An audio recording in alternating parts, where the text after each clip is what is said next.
Today's show is brought to you by Speaking Finance. If you're in the market for a personal loan, big or small, Speaking Finance can help you out. Steve down there at Speaking Finance is a diehard Don supporter. Just like you, will make sure you get all your needs taken care of.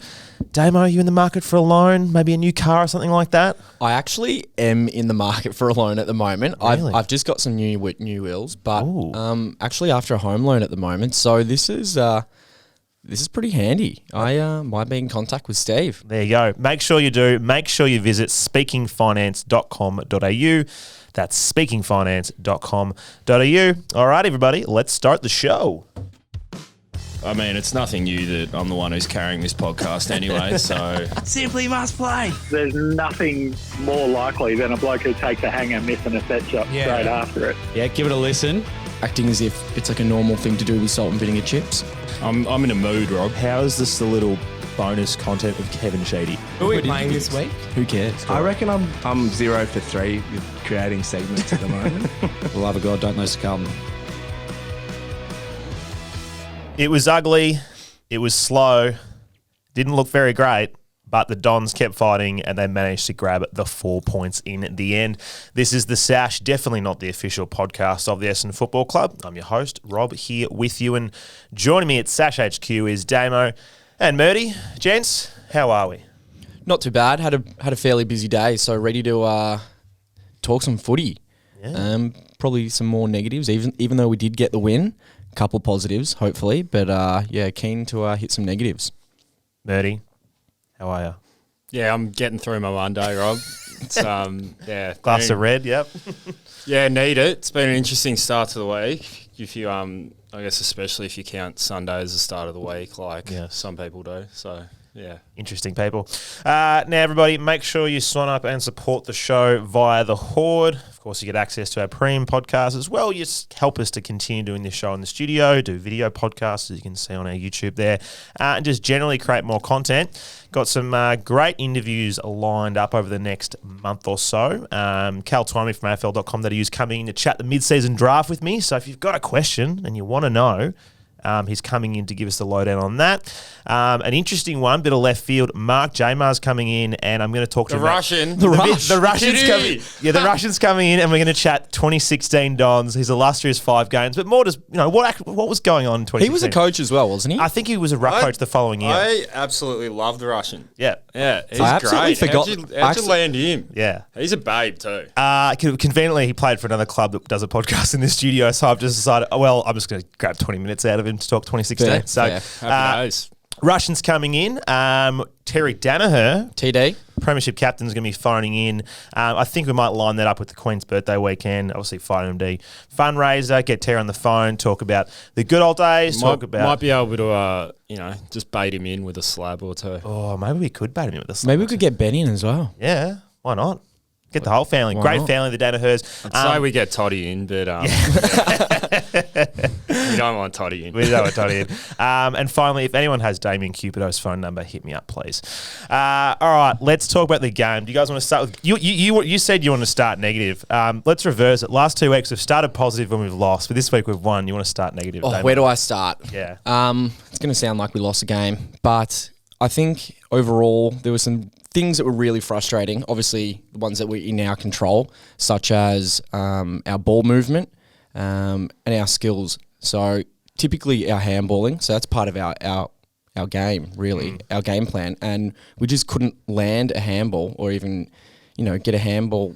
Like, Lost for words. a handball receive. Like, it was so frustrating. Like, Mert and I were just sitting there and we couldn't believe it. And the ball movement was just so stagnant. Freo just locked us in and we couldn't get it past half back, and it was just so frustrating. Just missed kicks, missed handballs. We're lucky we kicked straight because that definitely kept us in the game, and because Tabernar bloody had a field day out there as well. I mean, Well, I think the only reason we won is because we kicked straight. I think everyone can sit there and say that we got lucky to get out the 4 points. My concern watching it is that, again, we've seen another side set up with a really good press. Really and good. we can't get through it. We saw it in the Brisbane game, and you can sort of go, well, Brisbane's a good team. Conditions are awful. Fair enough. But there's under the dome against Freo, who aren't much chop. Yeah, right, they're only like a game, a bit of percentage outside the 8. But the reality is they're not a world beater. but we just could not move the ball out. They did really well, but for those that were at the game, you probably may have seen the players just weren't running at 100% to get into the free space. I feel like when they were switching the ball, they had runners throughout like a diagonal just going for it. It really opened it up for them, and their ball movement was really good when they actually got the opportunity. Yeah.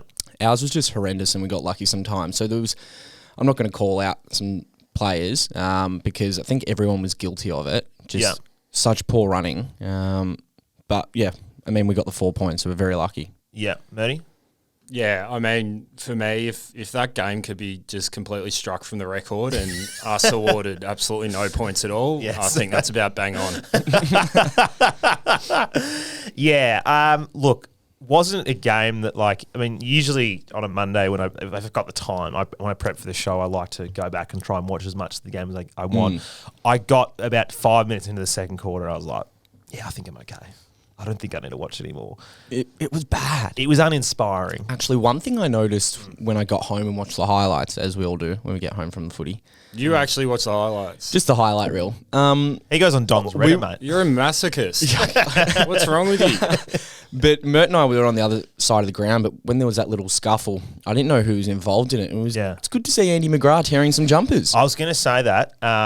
Obviously, Merritt copped a fair bit of treatment throughout the game, and it was nice to see Pidge flying the flag as someone that's been earmarked as a potential captain. It's good to see somebody throwing their weight around a little bit. I would have liked to have seen a few more blokes come to Merritt's aid there. What do you think of Merritt's treatment? Look, I actually I'm a fair fan of guys like Sarong and Chera from Freo. I think those kids are just exceptional, and I mean, you hate it as a supporter when you've got someone who's playing that kind of negating role on one of your stars, absolutely. But, at the same time, I kind of love the competition side of it. Like, as a supporter on the other side of it, like we've loved it when Dylan Clark's done that and done that really successfully on other players. So, obviously, that's a couple of years ago now. I don't know. Like, I actually reckon it played out pretty well on the weekend because – almost to our advantage in the end because, yes, Merritt was, it was probably a 50-50 contest in the end. He had 21 disposals or 22 disposals. He wasn't completely out of the game. He still had an influence, but nowhere near his recent output. But Darcy Parish ended up having 39 because no one could go with him. So, I mean, it kind of goes both ways a bit there. So, for me, I actually really enjoyed the contest. I think the umpires were on the lookout for it and they actually, kind of went both ways at certain times. But probably to us in the end, as it should have, because it had that negating role the whole game. And, there was that off-the-ball element of it too. So, I thought it was just a good contest to watch for mine. Yeah, the off-the-ball stuff was probably the thing that got the most attention, like Truck was talking about in his presser post-game. For context sake, I did a number on myself Saturday night and basically spent most of Sunday with my head in the toilet, so didn't get... properly? I was in all state. Yeah. Oh, I don't know. Fair shake. Yeah. Some people actually do that on their Saturday nights. Yeah. I did it on Sunday mornings. But yeah. Not bad. Yeah. Extra spicy flush. Chinese and then about, a half a dozen bottles of red wine. Definitely not a good mix. But I basically sat on the couch in a state watching the game, and it was just like play was happening, and then suddenly a whistle was blown, and it was constantly them just going, there's an off-the-ball incident, and then they'd cut and Merritt would be on the ground. Yeah, we didn't actually get the replays at the ground, so like you'd see that we'd got it free, but we actually didn't know what it was for. So I actually haven't seen any of these.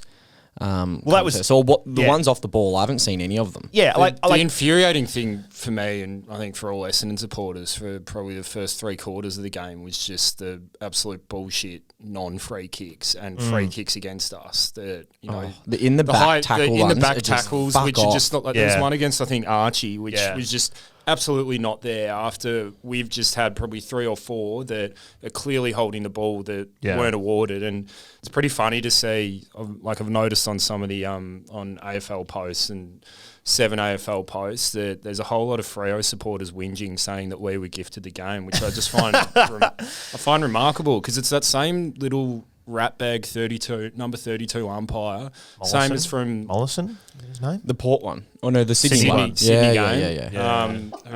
Yeah. his umpiring is just horrific. He should never be able to umpire another Essendon game in his life. Oof, that was bad. Yeah, I mean, I guess they're all upset about that. The Rory lob. the non-mark to Rory lob. Look, it was a They mark. were stiff. Yeah, Like, it's that's a mark. It's a mark. It's a mark every day. And Kyle Hooker was a mark the week before. Like both of them are going. But I think if you take that, then you probably have to take another 10, I'll say 10 Essendon free kicks through the rest of the game that were clearly there, because there's no doubt that they were 100% like even Laverde when he got fucking punched in the face. That I'm That's sorry. a free, yeah.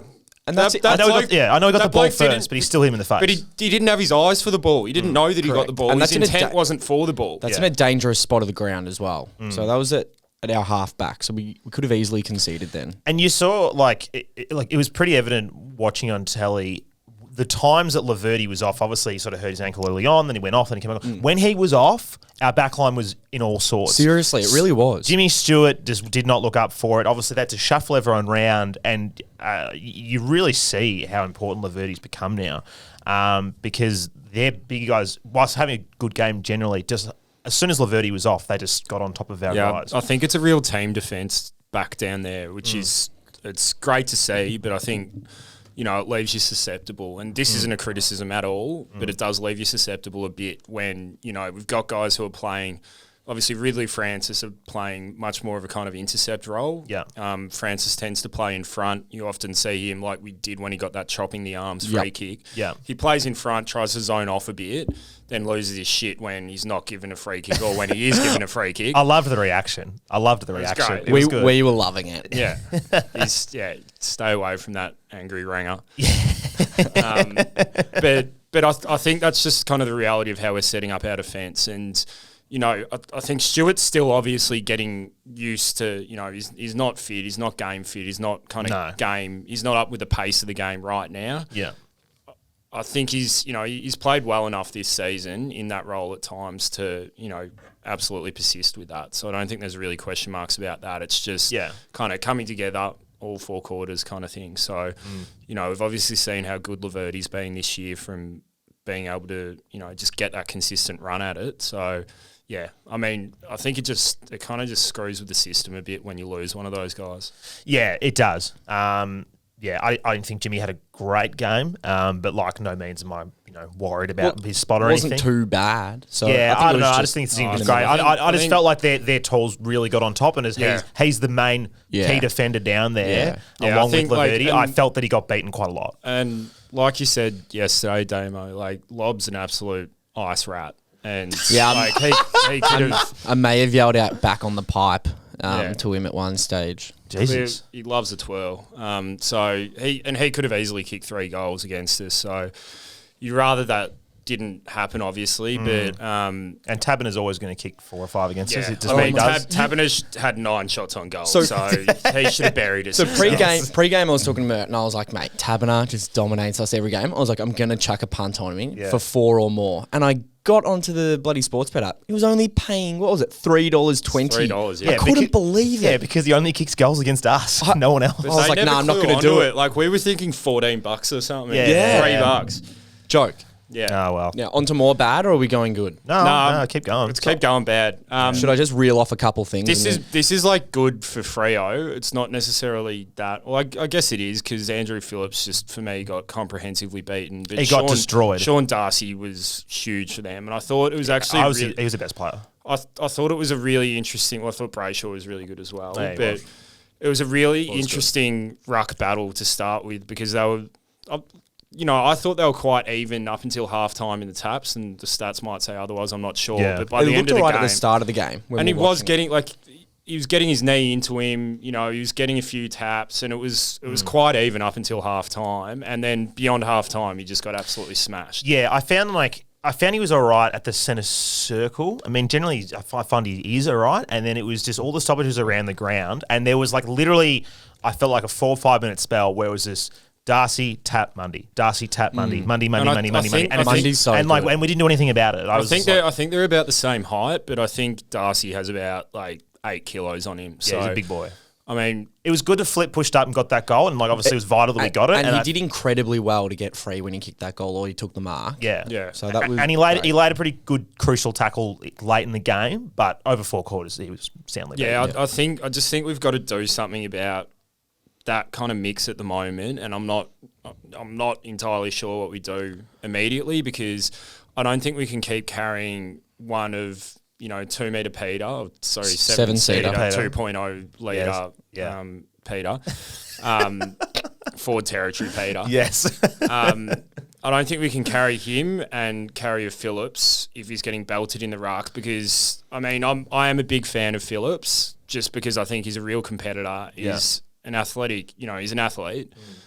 He gives his all, but far too often he has these games. Yeah. And it seems to be one game out of maybe 5 where he plays this exceptional game and it gets our hopes up, and this has become a real criticism of him now. But but that's what he was like at Carlton. Like, obviously he was playing second fiddle to Cruiser and he was Cruiser's backup, but like Cruiser was injured all the time, so he'd come in and he'd have a blinder. I guess you hope with those kind of guys that after a game like he played last year against Grundy, that kind of just skyrockets him into, gets heaps of confidence into him. And he goes Tom Hickey like and just turns it on. He played his 49th game on the weekend, so yeah, fair enough.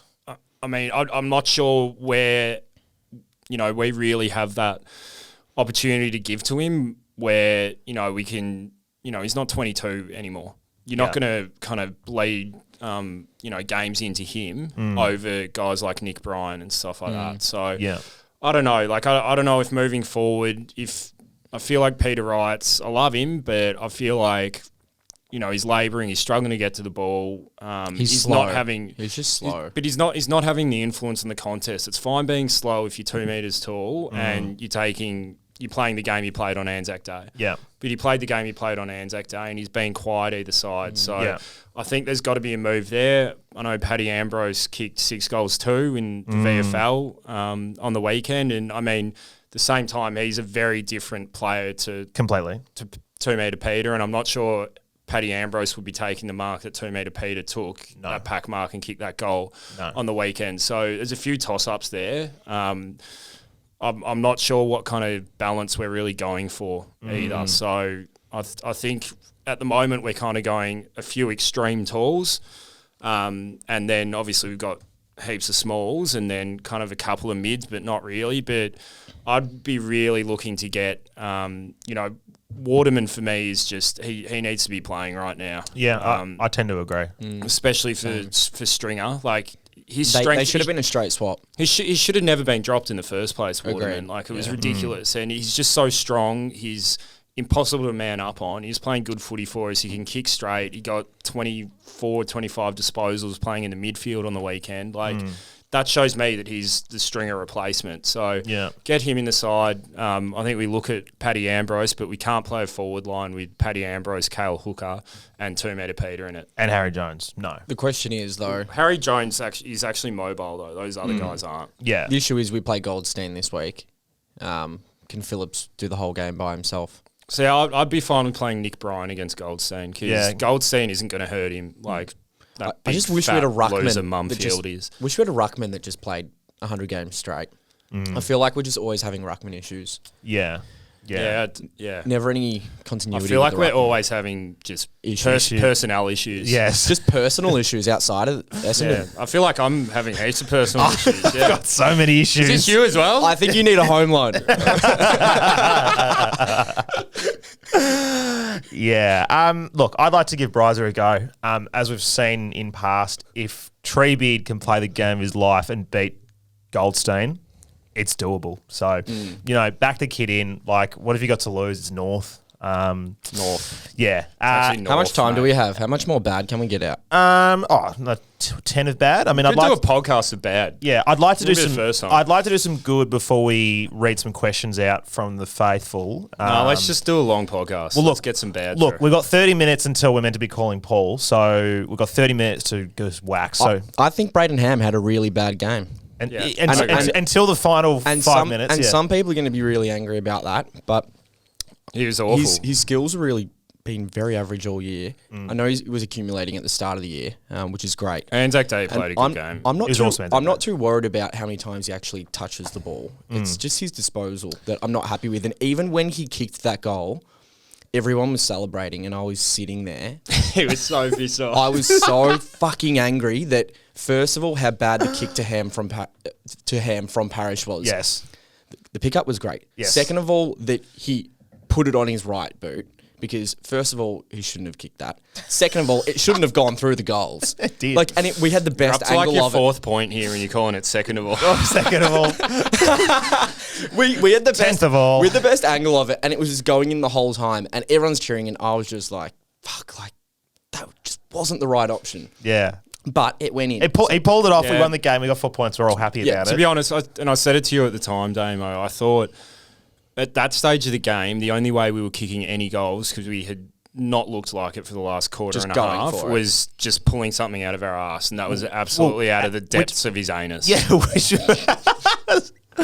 I've almost spilt red. yeah, you've nearly done an Andy Lovett in studio. Yeah. Yeah. Well, we basically did that before because Tipper's goal in that quarter was basically a Shane Warne leg break. That was Yeah, just that should have been a free kick to Laverty. Yeah, not no, Laverty, Langford. Langford. Yeah. Yeah, true. I did a Richo. Yeah. Because Wilson had his eyes completely off the ball and just took him Yeah. out of it. Umpire, of course, didn't call a free kick. And No. that was another one that I was glad to see on a 7AFL post of Freo supporter having it, even though you couldn't actually see the contest because it was 7AFL, obviously, having a whinge that Langford had taken Wilson out of the game. So, Joke. yeah. What else? Zaharakis? Yeah, He pulled out Zaharakis, of a few contests, which I wasn't happy about. No, I actually think he was that bad. I mean, look, on TV it looked a bit different. I mean, I Yeah. didn't think he was that I'm bad. kind of I was with, annoyed at him at the end. I'm with Rob on this one Yeah. because I know He's our whipping boy, and I don't want to like whip him, but I did think- see him pull out on a few contests. And I Yeah. was like, mate, just you play football. Yeah, look, I thought he made some good decisions throughout the game. I was annoyed with him in the last call, like in that last dying minute where he was on who called the ball from Snelling to like pass it to. I'm fairly certain that's who it was. Yeah. And he split the two of them. Yeah, exactly. So as a leader, you should know not to call for that. Yeah, right. Zaharakis would probably get the shot 'cause he's a great shot inside 50, as we know. But you should just go You got to milk more time. go and back, then get go it. back. Will at least get at the top of the square. Take your time. And he's the one who called it across. Obviously, Snelling still butchered. Yeah, but I mean, I I actually can- didn't think Zaharakis was that bad. I can understand.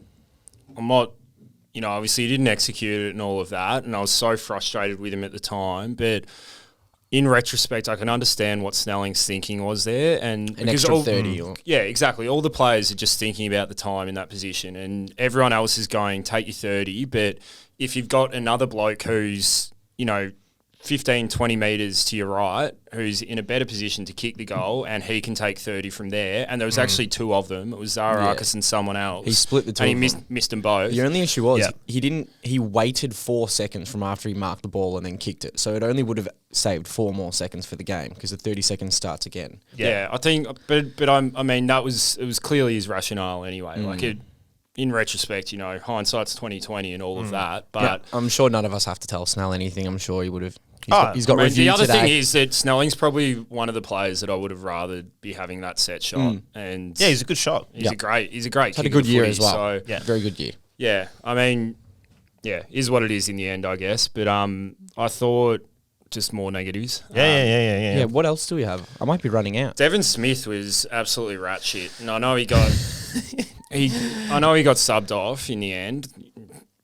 Injury, we'll take that one. he was definitely I mean, injured. he was pretty appalling, and there was a couple of opportunities where he had shots on goal where he could have passed it. I know, like he either gives himself a license or he is given a license by the coaches, and I would tend to think it's more the former rather than the latter. And I mean, he does kick a lot of goals, and he kicks a lot of goals that I don't think he's going to kick, but when he misses them, they're bad.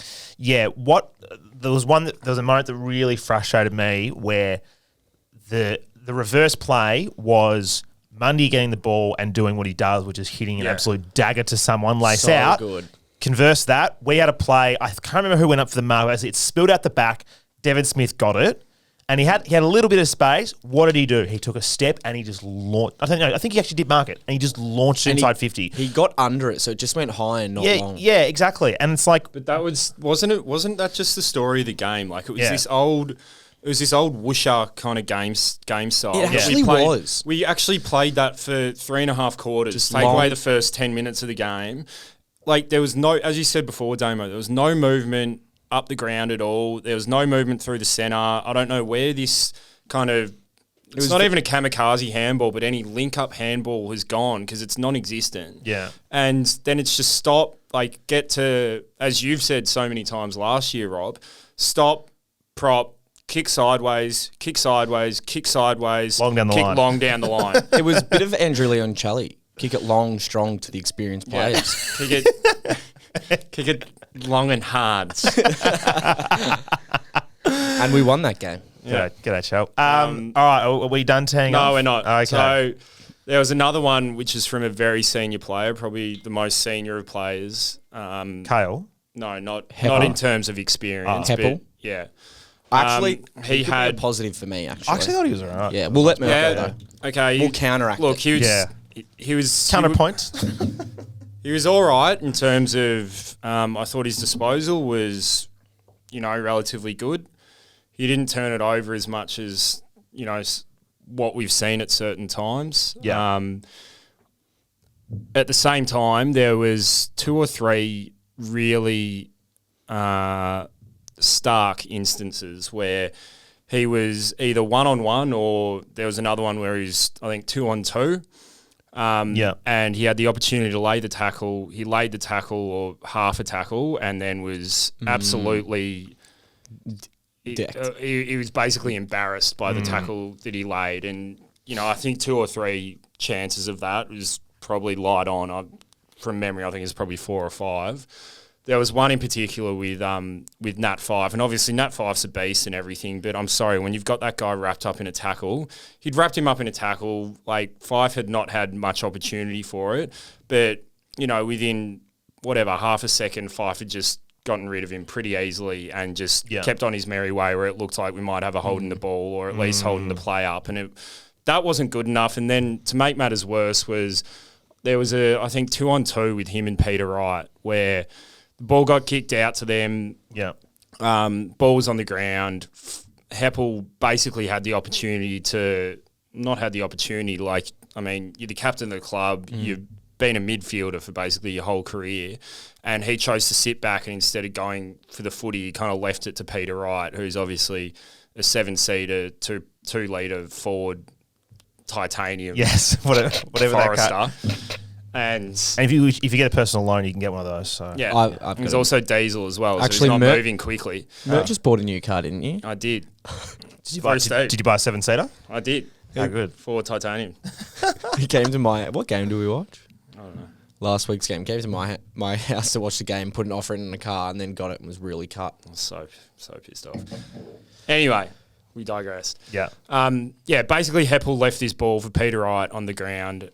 Which is just... Laid this kind of arms out, like half-ass shepherd and just let the play go on. And like that was just 2 really stark representations of, I'm gonna be really harsh here, of a bloke who at the moment for me is a meek captain. Oof. He might not be a meek captain behind the scenes. He might be, and he is a very supportive captain. He's great with the players and everything. But for me, that's not good enough. It's just simply not good enough. And the number of tackles that we missed on the weekend that were just, this. And I mean, someone like Tipper, who's been one of our best tacklers, has been one of the biggest proponents of this missed tackle this year. And it's getting the guy, wrapping him up, and then all of a sudden when the whole crowd's calling ball and you think you've got him, the guy's out for free. Like, it's just not good enough. Happened a lot Especially, yesterday. There's guys like Hind who are absolutely the embodiment of this blue-collar thing that Rutten's talking about, which we love. And then there's all these other blokes who just seem like Langford's done it. And I'm singling out a lot of players at the moment, but, there's all these blokes who are just a bit too soft at it. Do you think there are some players do you think like they're hesitant to dump players into the ground at the moment. Like we've I said, don't think it's that at all. I think it's the impact. Like it's the Yeah. initial impact. It's the intent on the contest. Like It's you Devin even when they're Smith doesn't. standing up, you got to wrap them up. Devin Smith doesn't. You don't tackle people with your arms. Like that's what I'm kind of seeing from Heppel. You tackle people with your shoulder. You tackle people with your chest. Watch how Devin Smith tackles. He never tackles anyone with his arms. Yeah. Watch how Paddy Ambrose tackles. He never tackles anyone with his arms. He shoulder charges them. Hard. But that you put your body behind it. You don't. Yeah. These arm tackles it doesn't work. So I think that's something we need we seriously need to correct because we've been doing it for years. And I do agree with Mert with Heppel's first tackle you were talking about. He got like shoved off by someone after you initially wrapped them up. But I was actually pretty happy with Heppel's game considering where it has been the last couple of weeks. He's had a big I thought his issue. use was good. His kicking has been an issue. Yesterday I thought it was very good. Or not very good, it was good. Yeah. So I had no complaints. So it was. Yeah, I agree with that. He might need a little bit of continuity to get back to where he needs to be, or maybe it's even just a positional change that he needs a bit of time. But I was very happy with the progression that we saw yesterday. Yeah, for sure. And it was just basically like him, Hindy, and Redmond because the ball was pinned in our halfback flank essentially for half the game. Red Dog. That's what it is. Red Dog. Red Dog. No more animal noises. Yeah, they were. They were. Oh, Yeah. no turkeys. We're doing the turkeys again.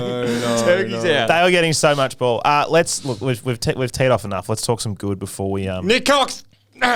Yeah. All right. So can we start with Nick Hind, please? Yeah, so Hindy was amazing. Hindy had an unbelievable game. Yeah.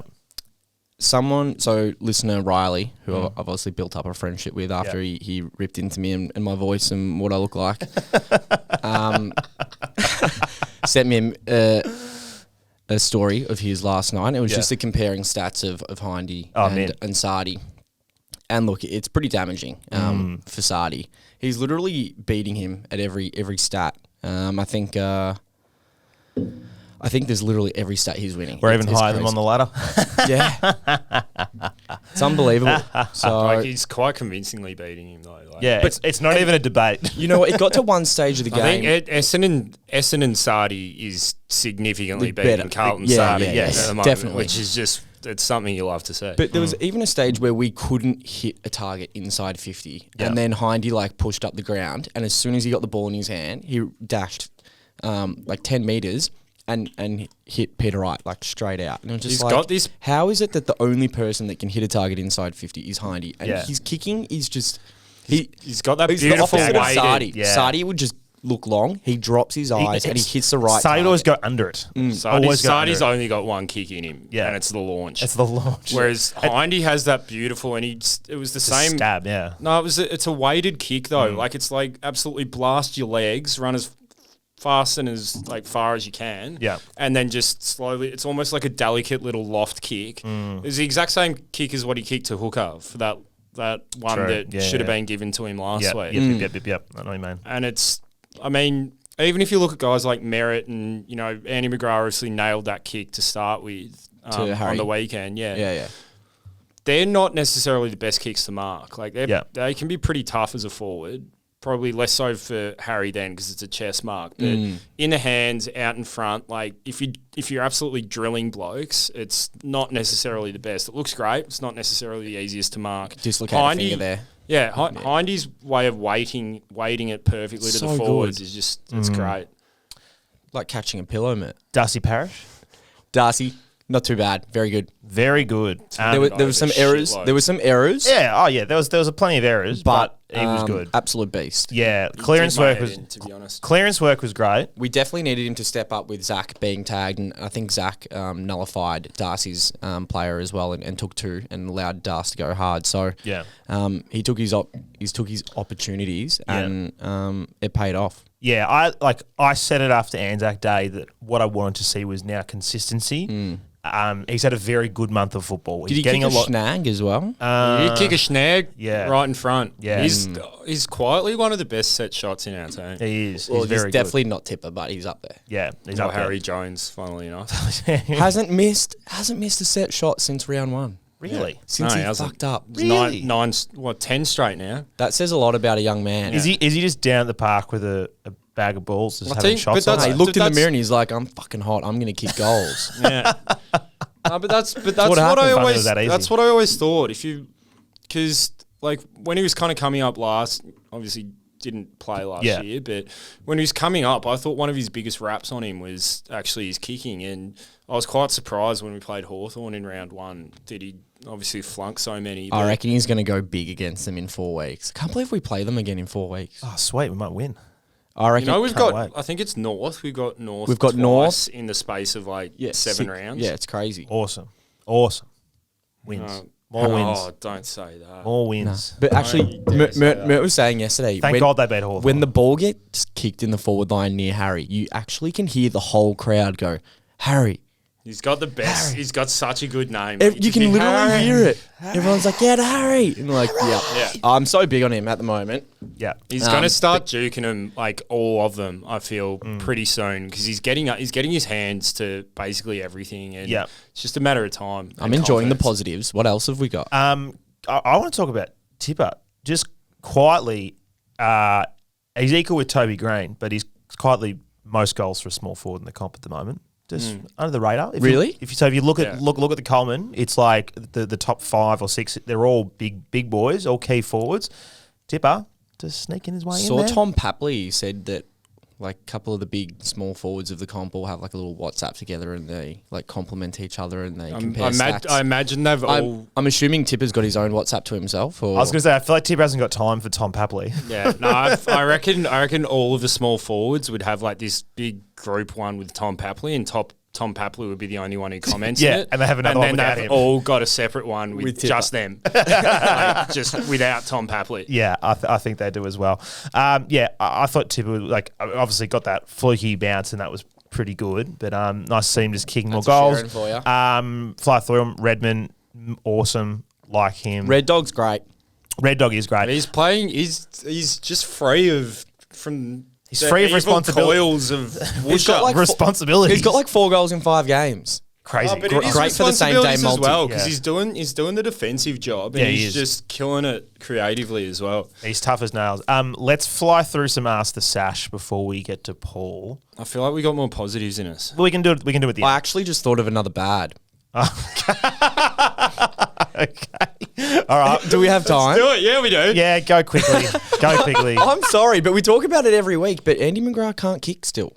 He hit a really good one to Harry Jones the first. Yeah, and I feel like he shanked that. we saw it and we were like, "Whoa, that was a mongrel." Yeah. But it's not even. It's just he doesn't even look where he's kicking. Wishes I think coached it that's- into him. We needed. I think that's the first issue. Like he doesn't lower his eyes. All he does is when he grabs a ball, all he thinks about is where the football. Just get Yeah. it forward. Yeah. And we're playing at Marvel with the roof on. Panicked footy. Yeah. He needs to Perceived lower his pressure. eyes, or he needs to take the first option, like basic football. Because straight after he kicks it, we're Yeah. 50% chance of getting it, and because the umpires are mainly against us, then that Yeah. drops that down to fucking 25%. Yeah. We're fucked. We, 60% of the time. All Works. the time. Every time. yeah, but he basically plays like in fast forward. Like everyone else is It's just not- at he normal, is at can't- normal speed. He's running at 2 times speed all the time, which is great when like you're in tight and you're like, wow, look at him move, and then he just runs off and just blasts It's it. not he doesn't need can't to. kick, he just doesn't look for the option. He just Yeah. chucks it He over looks his shoulder. highly anxious. Yes, panic. Oh, he looks like me right now. Like, fuck. All right. Okay, that's all my bad out. Okay, ask the Sash. Let's fly through these for 10 minutes and then we'll call Paul. All right. Spenny Owen, do we throw the checkbook at Merritt and do whatever it takes to keep him? I think we really want to keep Zach Merritt. I don't think we need to. I think he's going to stay. Yeah. I think he's going to stay as well. I think he's seen enough. I'm with Mert. Yeah, I think he's going to stay. Don Moore, if Shield was to come back, say, next week, who comes out of the midfield, or do they maybe play Shield off a wing? Nah, he's Something not. He's else. not coming back. No, but Get the- if he was, like, how does the midfield Rob, The team- he's not coming back. ever? Nah, Ham. Ham. Let's go. Next one. Okay, Ham's just out. He just dropping Ham. And Say Ham. Go on. Say Hammy. A left footer who can't kick for a left footer who can't kick. Let's Donnie. go. Dave Shonrock, how long do you think it will take for the young players to fill out? I swear last week Mumford the Dirty Pig weighed more than Cox, Ham and Jones combined. 7 Can weeks. we fact check that? He would. He was so big last week in the chest. I reckon you just throw Zach Reed in there as well. He was so fat.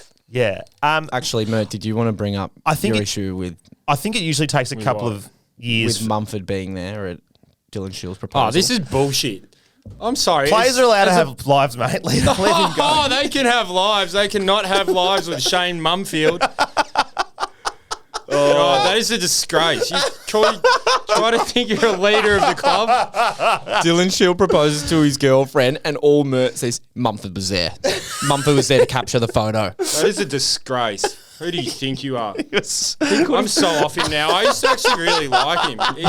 We actually made a song about you, Dylan. Oh, Dylan. I'm trying to get him on. I'm talking to someone who knows him, so that's probably not going to happen now. No, don't listen, Dylan. To answer your question, Dave, I think it usually takes guys 3 or 4 years in the system to really bulk up. 7 weeks. 7 weeks. I'll get you on my. I'll get you on my. It definitely depends on the position they play as well. So Jones will probably bulk up a little bit quicker. Yeah. Get him on the trend. Get him on the trend. The trend and the clenbuterol. Yeah, I was going to say, yeah. I'll get Dr. Nuffy in and I'll sort him out. Yeah. Does anyone have Adam McPhee's number? Francois Zarafa. Sorry, Francois, I've absolutely bottled your name. Can we talk about Zaharakis? 1 minute something. What doesn't make sense? 1 minute something seconds. Snelling has a set. We just spoke at this. The Snelling set shot. He just kept on asking for it in a bad position instead of being a leader and telling him to take his time and take a set shot. I agree. I think he should have done more. So we spoke about that. Although we wouldn't be talking about it if Snelling hit the target. So it's a 50-50 there. Exactly. Yep, It yep, is. yep. It is. It is. This is a good speed round. We should do this more often. Yeah. Much. Talk way too much. Rob, you should always read the thing because you know I can't read. Yeah. Why are you looking at the run sheet? Liam, I'm definitely not looking at the run sheet. looking at photos. It's just Coxie. Liam Northover, thoughts on Ambrose's place, role in the team moving forward? Yep, get him in. I agree with what Mert said earlier. With Hooker, Peter Wright, and Harry Jones all playing in the same forward line, I don't think there is room for Paddy Ambrose. One of those has to go out. Without there being an injury, I don't think that you can see one of those guys get dropped. I reckon he'll get his chance because we usually have 2 or 3 blokes who get injured every week. Yeah. So I don't think there's any need to force it at all. It'll come. But yeah, I don't see him getting a spot with those guys there. Yeah, people go, oh, but Paddy Ambrose played as a tagger once, and against 5. It's like, no, he's not how he's playing at the moment. I do see him in there. I'm happy to take the risk. That's too Where tall. do you see him? He's not that tall. No, but he's slow. He's not that quick. He's 6'4", 6'5". You're literally just going to, if that happens, you're going to see the ball go to ground, and if Tipper and Snelling aren't there to lay a tackle, it's just going to be out because Peter Wright and Cale Hooker don't tackle. But also, away from that, we're just not really fast anywhere except for basically Hindy and Tipper, who's kind of fake fast anyway. Coxie's fast. Merritt's fast. Ryan P. Withers, serious question. If Essendon can retain Merritt and the majority of our young list, how long do you think it'll take for the club to contend for finals again and finally win one? I think we could win one next year.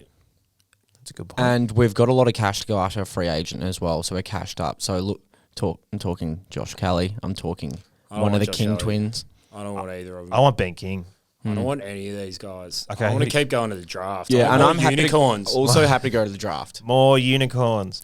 All right. Mert reckons next year. Yeah, I reckon the next 2 years we can definitely push forward. I reckon we can win one in 2 years. Yeah, I was going to say 2 years. But I've been saying that for a long time. For 20 years I've been saying that. Yeah, but I mean, the real difference with where we're at the moment is that we're seeing, it's obviously very early stages, but we're seeing quite exceptional talent from guys who have just come out of a draft. And 3 guys, add in Harry Jones, 4 guys, given that basically he's a first-year player anyway.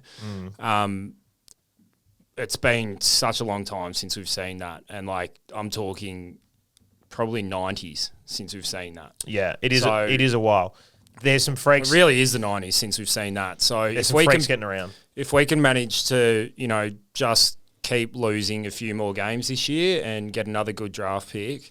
Not suggesting that we'd ever tank because we're not Carlton, but if that does happen and it manages to fall that way, and we do manage to get another really good pick and we maximise it, then I think we're looking pretty good for the years to come. And on top of that, we have a huge amount of injuries for significant players at the moment. So and we're very young. Outside of Cale and Hurley, the majority of our players have still got good. And 3-4 we haven't years even ahead of- seen Reedy yet, and Reedy's the best of the lot. Reedy's the best of the lot. Apparently, he's over Glandular already. Yeah, I know. No, Which he is. just shows how much of a beast he is. I think he was on Mert's 3-week him- alcohol diet and he just went straight through it. Yeah. Classic. Alcohol kills everything, including your spirit. It gets rid of barley belly. This is a pertinent one then.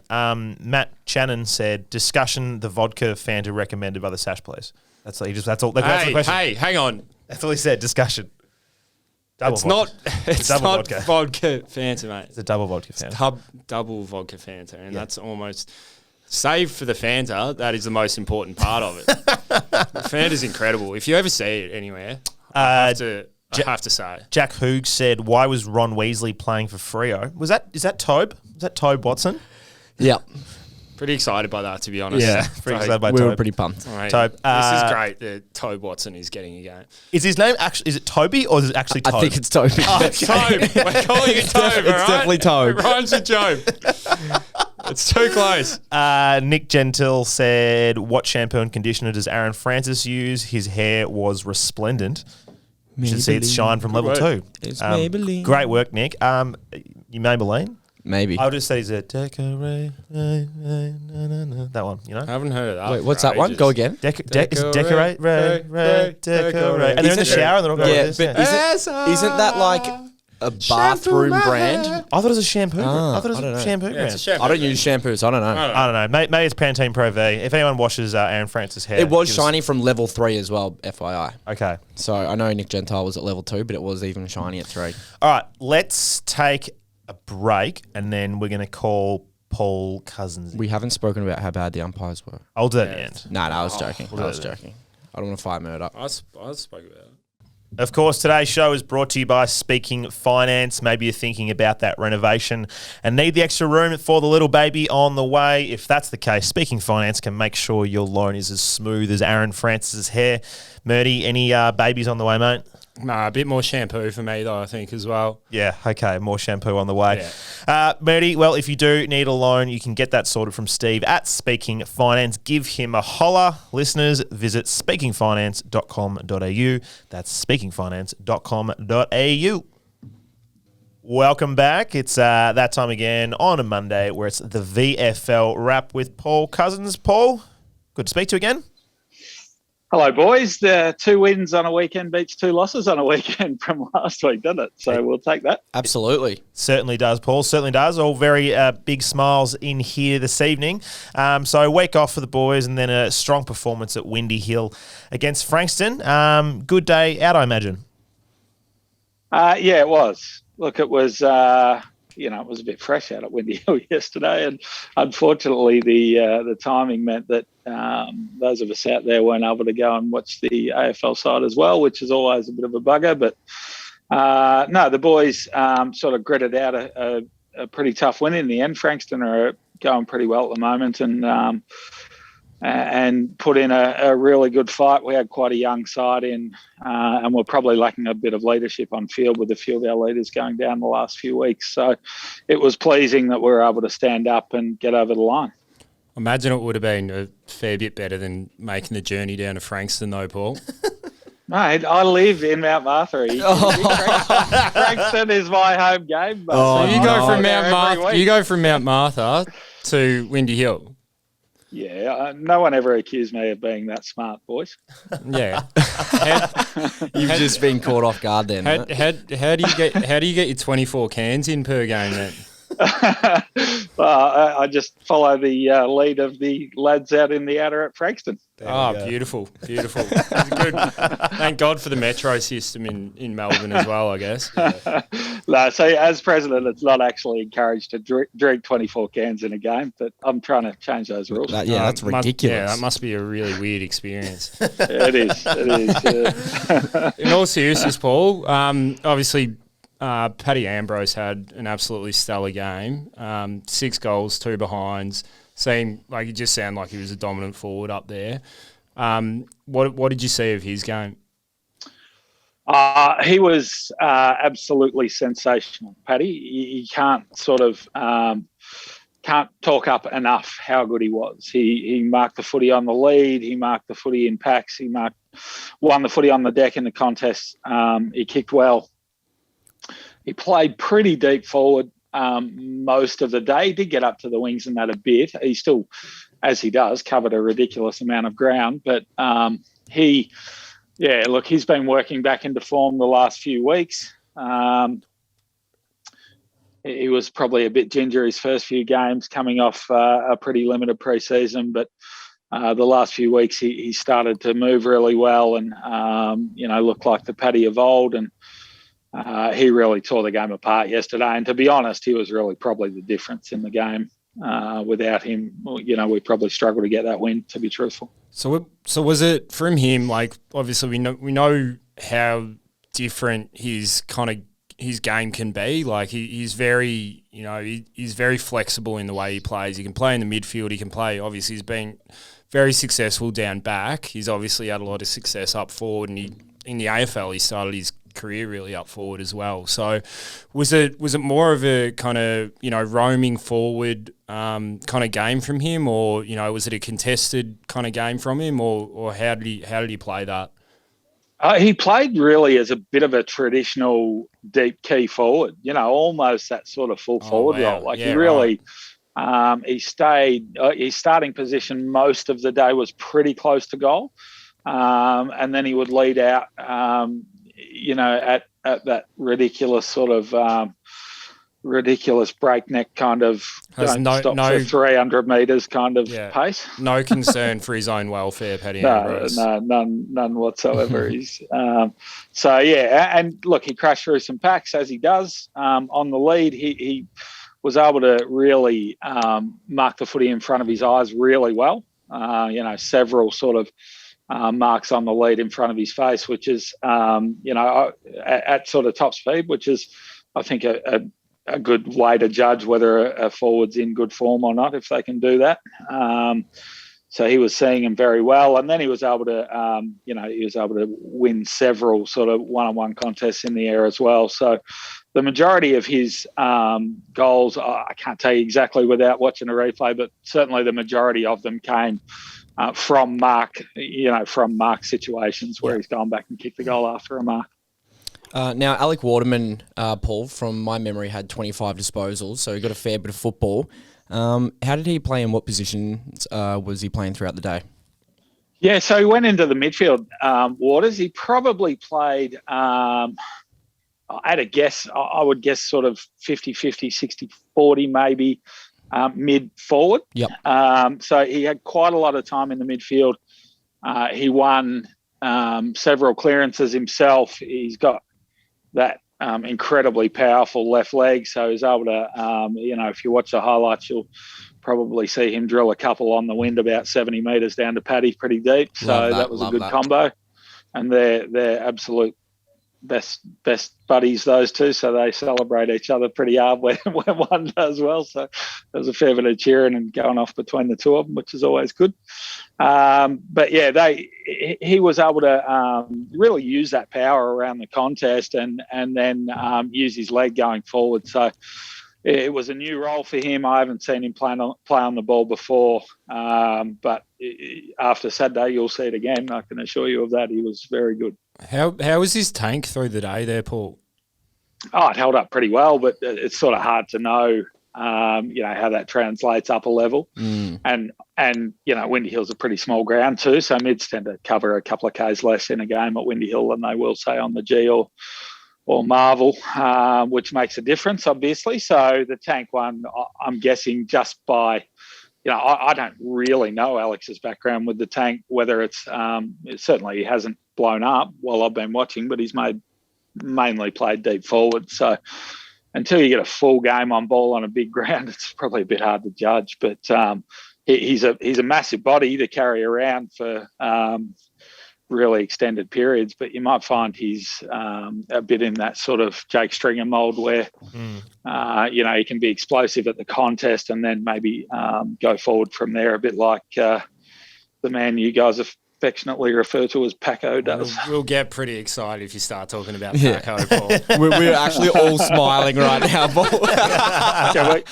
I don't know who's got control here, but can we cut and go back and get that out? No, I'm kidding. Just don't want you blokes to get too worked up. No, that won't happen, mate. Ned Carl had a fair bit of the ball from reports. What sort of role was he playing on Sunday? Yeah, he was inside mid most of the day. Started inside and spent the majority of the day there. And he was neat with footy in hand. Some of his defensive work was really outstanding. He had one particular chase down tackle in our forward 50, which got the coaching group very excited and was a highlight. Was highlighted by the coaches several times throughout the day for that sort of manic defensive pressure, which we'd like to see all of our guys do, and I think was a bit of a theme for us on the weekend, and probably has been a theme for most of the year with the AFL guys. So, he had a good day, Ned. He probably had low 20s. And as I said, he might have had a couple of turnovers, but he was pretty neat overall by foot. Yep. And, won his share of footy and worked the other way as well. So he had a good day. Good to hear. One of our listeners, Brendan Lappin, wants to know how Lockie Johnson is tracking, and do you think he might be ready to experience senior footy sometime this year? He actually he has been tracking really well, Lockie. He's really come on from early in the preseason when he just hadn't played footy for essentially a couple of years on the back of his knee and was really feeling his way. He spent a bit of time on ball for a few weeks, as I've talked to you guys about, and started to find some footy and have a bit of impact there. But he had a much quieter day on the weekend. So I'm not exactly sure why that came about, whether the footy just didn't bounce for him or whatever, but he struggled to find it a bit on the weekend and probably didn't spend quite as much time around the footy. So, look, it's going to be a bit of a slow burn with Lockie. I think everyone knows that just because he's missed so much footy. But there's talent there, no question. And he's, he's shown plenty in the previous sort of month of footy that he's managed to put together. So he might have a down day occasionally or a quieter day as he did on the weekend, but he still does the work defensively. And I think the coaches are still pretty happy with him. So, whether he's ready for some senior footy this year, look, you'd guess it'd be pretty unlikely just given where he's come from. And he's probably still got some developing to do, but, you never say never with these kids. Good to hear. Now, Nick Hind was a product of the Essendon VFL list. Is there anyone on the current list that you think could really step up over the next few years and have an impact in the seniors? Good question. Or have luck at the mid-season draft? You guys are bringing in the big guns today. Yeah. Absolutely.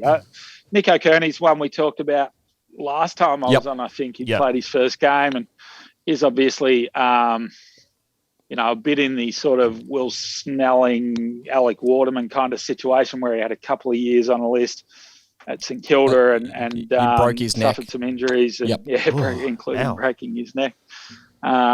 Which was unfortunate, and we've managed to steal him from Mickey McGuan and Keilor, which they won't be that happy about. But he's going extremely well. He had another good day yesterday, another sort of high 20s kind of day. So no doubt he'll have plenty of eyes on him when it comes to that sort of mid-season draft. Angus Baker, who again we've talked about previously, but who came out and trained with our senior group over summer with a possible SSP spot.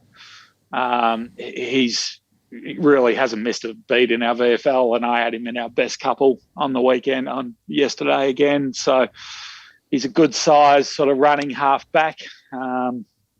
He's probably, continuing to work on his game and his disposal at times and things like that, but he's got some real AFL level attributes as well. So he's one that clubs will be keeping a really close eye on. And there's a number of guys. Daniel Thompson came back actually and played his first game for the club for a number of years on the weekend. Huge. Bomber's son, who you talk about huge, he's an absolutely massive unit, which I always find funny because Bomber was always a pretty little fella, but Dan's certainly not. And he played off halfback and was fantastic. He was really solid, and I had him clearly as one of our best for the day. And I could go on and on. Joe Atley, obviously, who's come off Port Adelaide's list, had a terrific day yesterday with about 30 touches. Kyle Dunkley missed with a very minor injury, but I think he'll be back next week, and he's putting himself in the frame as well. So, look, there's a bunch of guys there and a bunch I haven't mentioned, to be honest. The Hindy example is one where, he missed most of his top age year with broken shoulder or collarbone from memory, and so sort of, ended up in country footy where at 20 or whatever, and we were able to take a chance on him, and certainly he's turned out. So, you always hope for that kind of story. That's what we're here for, and hopefully, rather than the next one, the Saints managing to pinch for a couple of years, they can go straight into our system. Nice. Now, speaking back on the mid-season draft, one of the opposition players was Nathan Freeman, and we've obviously got quite a high pick in the mid-season draft. How was his game? I know he racked up a lot of disposals, but did he use it well, and do you think he's someone that we should potentially look at? Yeah, he's look. I'd be shocked if he doesn't end up on a list at the mid-season draft. He's just racking up enormous numbers that are really impossible to ignore. Had another 40-odd yesterday. What's his ball use like? Yeah, that's probably the weakness, other than his body. Yep. Get him in. it can be a bit hit and miss by foot and by hand, probably. Yep. Look, I've seen him twice this year. I've probably seen him half a dozen times, I guess, since he's gone back to the VFL level. But that'd be the question. Would be, does he replicate a little bit of what we've got on our list now? I'm not. It's for much higher paid people than me to figure that stuff out. But he's sort of not overly big. He's a very strong body. He's certainly not overly tall. A little bit of probably questionable disposal, but when you're getting 40 every week, you're probably going to make 25 or 30 of them stick pretty well. So yes, it's hard to argue with someone putting up those kind of numbers that they don't deserve a crack. And certainly he's got the pedigree from his junior career, and was highly rated enough that I think the Pies took him at 7 maybe at the time, and if they hadn't, have someone else would have. It's not like it was a controversial pick by any stretch. So he's had massive injury problems throughout his career, and that's really the only reason he's not playing AFL footy now, you'd say. So someone will take him. You'd be stunned if they don't, particularly given his touch wood for him, his body's holding up. I don't know him, but I hear he's a terrific lad who sort of everyone who plays with him raves about. He's a ripping fella, and so someone like that who's lost so long to injury, you just really hope for the best for him. All righty, Paul. Next Saturday afternoon, we're playing at the North Melbourne VFL side, who I believe are currently on the bottom of the table. Good opportunity for the fans, hopefully, come and see a win. But don't jinx me, you blokes. We've been through this over the years. You talk about the win and then we lose. I'm going to come after you. We're going to lose by. You're going to lose by 30, Paul. You're going to lose by 30. That's even worse. Just don't talk about the result. All right. No, look, it should be a good day. They're battling a bit. The Roos, there's no point hiding from it. They've lost their last 3 by 100, I think. So, all that being said, teams like that, and it's a bit like the Kangas in the AFL as well, you're always very wary of a team who's having a season like that, because if they get half a sniff of a win, they can be incredibly hard to shake. So there's nothing more certain than the Kangaroos beating us on Sunday, Paul, but this game's on Saturday, isn't it? Yeah, ours is Saturday. So Saturday Arvo? At Saturday Arvo it is. Everyone gets What time is it? I think it is the traditional 2 p.m. Saturday Arvo time slot, or certainly thereabouts. Is it Windy Hill? It is at Windy Hill. And You're joking. It's obviously BYO, Paul. Windy Hill is BYO. I'd like to see anyone, stop you. There are no gates. I understand you're actually bringing a truck full of beers for us, Paul. The traditional president's 24 cans. Yes.